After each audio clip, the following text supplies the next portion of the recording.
Idriss Déby n'enverra pas ses soldats sur des opérations extérieures.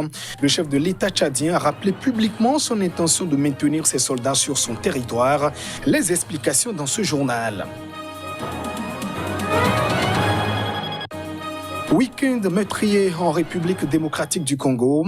11 personnes, dont des militaires, ont été tuées en Ituri. Les victimes sont tombées dans une embuscade.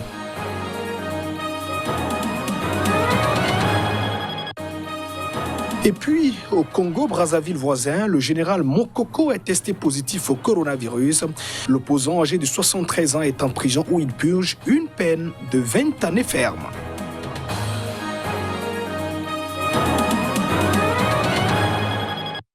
Voilà pour le sommaire de cette édition. Merci de nous choisir pour vous informer.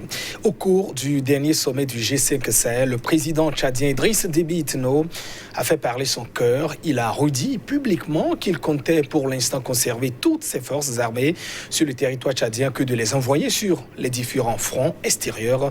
Les détails dans ce reportage.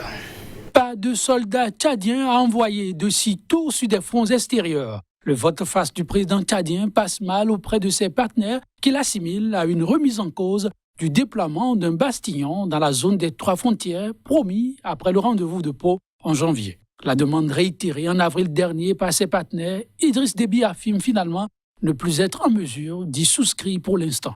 La situation sécuritaire ne serait pas du tout assurée dans son pays, martèle-t-il. Fin mars, le bataillon de 480 hommes promis à ses partenaires était pourtant en route pour les 3 frontières. Mais ces hommes ont été rappelés à la dernière minute pour l'opération Colère de Boroma, réponse à l'attaque de Boko Haram qui a fait en son temps une centaine de morts au sein de l'armée, c'était le 23 mars.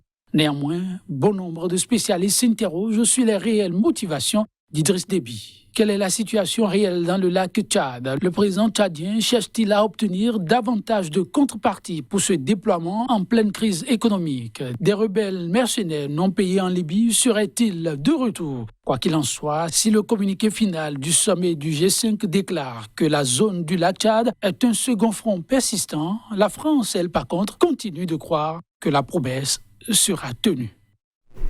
Des centaines de Guinéens se sont rassemblés pour les funérailles de 8 hommes tués par les forces de sécurité selon l'opposition au président Alpha Condé au cours du premier rassemblement anti-régime depuis la levée des restrictions dues à la maladie du coronavirus. Avec la pandémie de coronavirus, le Front national pour la défense de la Constitution, collectif de partis, de syndicats et de membres de la société civile a suspendu depuis 3 mois les manifestations auxquelles il appelait régulièrement pour faire barrage à un éventuel 3e mandat du président Condé. Le FNDC a décidé de reprendre la mobilisation et avait appelé à suivre ce vendredi les funérailles de 8 hommes tués par les forces de sécurité entre juin et mars, en lien avec le mouvement anti-Condé selon lui. Des dizaines de civils ont été tués depuis mi-octobre et le début du mouvement à plusieurs reprises sévèrement réprimé. Les autorités avaient refusé jusqu'à présent de restituer les corps de ces hommes, dont 3 n'avaient pas plus de 17 ans. Les autorités ont finalement fait déposer les dépouilles à la morgue de l'hôpital de l'amitié sino-guinéenne, où les parents et les proches sont venus les récupérer. Des centaines de personnes ont ensuite suivi les corps jusqu'au cimetière de Bambeto, où sont déjà enterrées des dizaines de personnes tuées au cours de manifestations ces dernières années. Le mandat de Condé, 82 ans, élu en 2010 et réélu en 2015, arrive à échéance à la fin de l'année. L'opposition est convaincue qu'il briguera sa propre succession. Elle a vainement tenté de s'opposer à une nouvelle constitution que le président Alpha Condé a soumise le 22 mars à référendum et dans laquelle elle dénonce un subterfuge pour remettre le compteur présidentiel à 0 afin de se représenter. Alpha Condé, ancien opposant historique devenu premier président démocratiquement élu, après des décennies de régime autoritaire, entretient l'ambiguïté sur ses ambitions personnelles. Week-end meurtrier en RD Congo, 11 personnes, dont 4 militaires et 3 policiers ont été tués dans le territoire de Djougou. Nous sommes en Ituri. L'incident est survenu lors d'une embuscade tendue par les assaillants de la Codeco. Et face à ces scènes de violence qui n'en finissent pas, les autorités ont décidé de recourir au service d'anciens miliciens pour ramener de l'ordre. À la flambée de violence en Ituri, les autorités congolaises opposent désormais comme nouvelle approche les services d'anciens chefs de milice ayant la maîtrise du terrain. Objectif de la mission, convaincre les combattants de la milice Codeco de déposer les armes, organiser leur identification et accélérer le processus de leur éventuelle reddition, puis mettre fin aux hostilités. La tâche ne s'annonce pas facile étant donné qu'il va falloir d'abord convaincre ces miliciens dont la structure organisationnelle et les revendications ne sont pas bien connues. À Padougou, ils se rendront également dans les territoires de Maradi et d'Irumbu. La situation dans cette province du pays n'inquiète pas que les autorités congolaises, également préoccupées, les juridictions internationales. Début juin, la Cour pénale internationale pointait des actes dits de meurtre, de mutilation, des pillages systématiques perpétrés dans cette partie du pays et d'ajouter qu'ils pourraient constituer des crimes relevant de sa compétence. Au registre des chefs de milice attendus dans le cadre de la mission diligentée par les autorités congolaises figure en bonne position Germain Katanga, ancien combattant du FRPI, la force de résistance patriotique de l'Ituri, condamné il y a 6 ans par la Cour pénale internationale. Il est sorti de prison en mars dernier. Mathieu Ngoudolo, ancien commandant en chef du Front des nationalistes intégrationnistes et ancien dirigeant de la FRPI.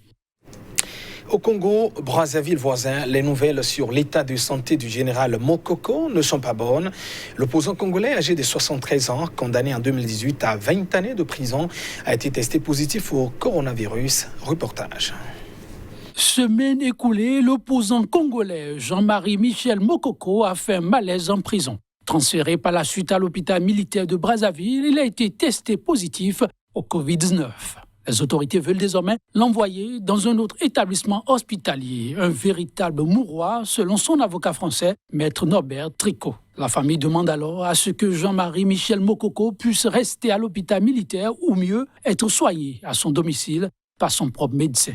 Face à la détérioration de son état de santé, les appels à sa libération se sont multipliés ces temps-ci afin de lui permettre de bénéficier tout au moins d'une évacuation sanitaire. Début mai, le président Denis Sassou Nguesso, se prononçant sur son cas et celui de notre compatriote, a estimé qu'il n'y avait pas de raison de libérer 2 opposants politiques, dont Michel Mokoko, dans le cadre du désengorgement des prisons face au coronavirus. Pour Denis Sassou Nguesso, le pays ne compte aucun prisonnier politique, mais seulement des prisonniers de droit commun. Et la qualité d'homme politique ne confère aucune immunité juridictionnelle à qui que ce soit. En septembre dernier, le ministre français des Affaires étrangères avait déclaré que Paris attendait des actes du président congolais concernant cet opposant, le général Mokoko, formé à l'école militaire de Saint-Cyr en France. Les nouvelles de la grande île à présent Madagascar, la capitale malgache, de nouveau plongée dans le confinement à partir de ce lundi. 2 mois après la levée des restrictions dues à la pandémie du coronavirus, les habitants d'Antananarivo sont contraints de rester chez eux. C'est ce qu'a indiqué un communiqué de la présidence de la République. La région d'Analamanga, dont fait partie la capitale Antananarivo, retourne au confinement total, a indiqué un communiqué de la présidence de la République malgache au lendemain du Conseil des ministres.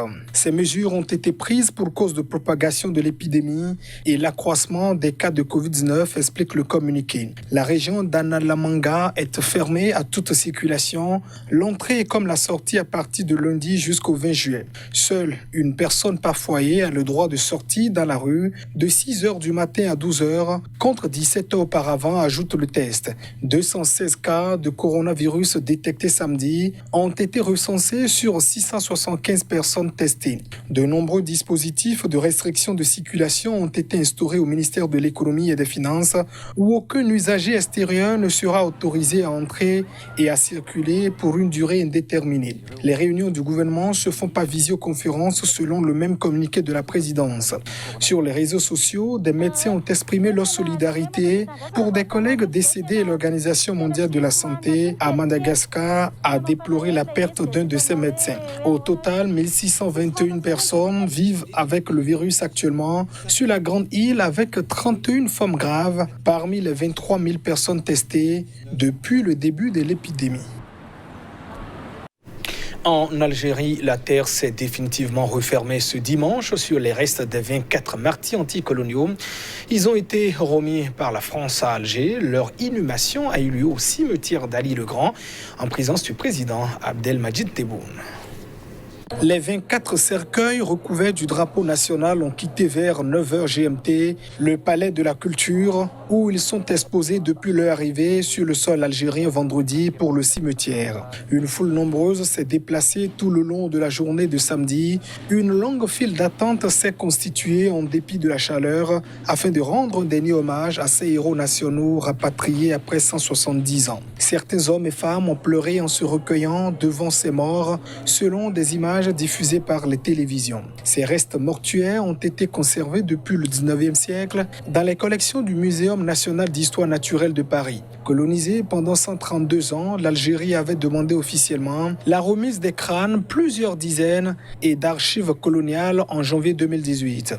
Parmi les têtes des rebelles les plus illustrées des débuts de la colonisation figure celle de Tchèque Bouziane, le chef de l'insurrection des Ibans dans l'est de l'Algérie en 1849 et de ses compagnons d'armes. Capturés par les Français, ils avaient été fusillés puis décapités. Les crânes étaient considérés comme des trophées de guerre par les militaires français. Leur restitution par la France est aussi fort d'un dégel dans les relations entre l'Algérie et l'ancienne puissance coloniale, marquée depuis 1962 par des polémiques récurrentes et des crispations. Ce geste s'inscrit dans le cadre d'amitié et de lucidité sur toutes les blessures de notre histoire, a commenté vendredi l'Élysée. Lors d'une visite à Algérie en décembre 2017, le président français Emmanuel Macron s'était engagé à restituer les restes humains algériens entreposés au Musée de l'Homme, un des sites du Muséum national d'histoire naturelle. Mesdames et messieurs, ainsi se referme cette édition. Merci de votre attention. Au revoir.